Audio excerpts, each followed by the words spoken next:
اعوذ باللہ من الشیطان الرجیم بسم اللہ الرحمن الرحیم۔ طلباء عزیز،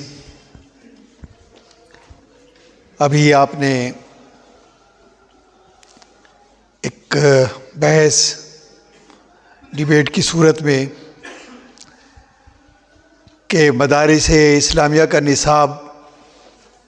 دور حاضر کے تناظر میں اس عنوان کے تحت